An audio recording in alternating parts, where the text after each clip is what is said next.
Bonjour, heureux de vous retrouver pour une nouvelle petite histoire des mots avec aujourd'hui le mot dragon.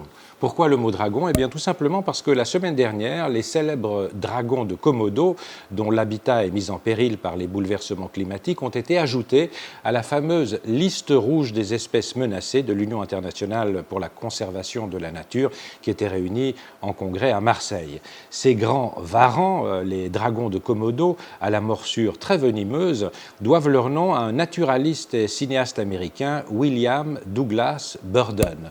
En 1926, cet explorateur intrépide revint d'une campagne d'observation sur l'île indonésienne de Komodo avec 12 spécimens morts et 2 animaux vivants qui firent une très grande impression. Cette expédition sur une île encore assez mystérieuse à l'époque fut d'ailleurs la source de l'inspiration du désormais classique film King Kong qui sortit en 1933 aux États-Unis.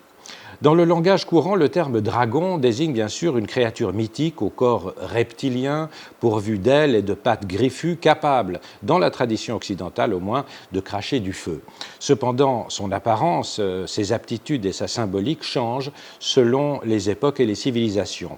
Le mot dragon existait déjà en vieux français et ce terme a aussi été adopté du français à l'anglais après la conquête de l'Angleterre par Guillaume le Conquérant qui était le duc de Normandie, c'était en 1066. Dragon est issu du latin draco, qui chez les Romains était attribué à un serpent réel ou à un légendaire serpent ailé. Le latin a d'ailleurs emprunté ce mot au grec ancien, drakon, j'utilise la prononciation du grec moderne parce qu'on ne connaît pas la prononciation du grec ancien, qui signifie également serpent.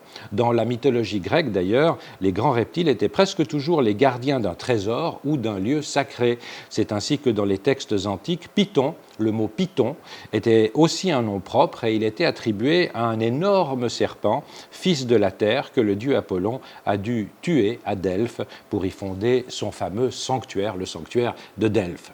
Les plus anciennes traces connues des représentations de dragons datent du 4e millénaire avant Jésus-Christ déjà. Elles ont été découvertes dans une tombe datant du néolithique dans la province de Henan, en Chine. Le christianisme a fait de cette créature le symbole du mal, combattu par les forces du bien. Contrairement aux dragons de l'imaginaire européen, les dragons chinois, japonais, coréens ou vietnamiens symbolisent la force de la nature. Ils peuvent être dangereux, c'est vrai, mais ils sont généralement pacifiques tant qu'on ne les dérange pas. Ils diffèrent d'ailleurs aussi par leur aspect, car ils ne possèdent ni ailes ni pattes, selon la tradition locale. Au Moyen-Âge, en Europe, les soldats voyaient le dragon comme un symbole de force, ce qui explique qu'il figurait sur les armoiries ou sur les écus, les boucliers de nombreux chevaliers. C'est peut-être d'ailleurs pour cette raison que le mot dragon a fini à partir du XVIe siècle par désigner des militaires, les dragons, qui se déplaçaient à cheval mais qui combattaient à pied. Il n'y a pas si longtemps, on qualifiait de dragon une femme acariâtre et de dragon de vertu, une femme affectant une chasteté farouche. Ces expressions, témoignages d'une époque où le patriarcat régnait en maître, sont aujourd'hui tombées en désuétude. Personne ne s'en plaindra, je crois. Pour en revenir aux dragons de Komodo, on peut rappeler ici que quelques magnifiques spécimens peuvent être admirés au Tropicarium de Servion.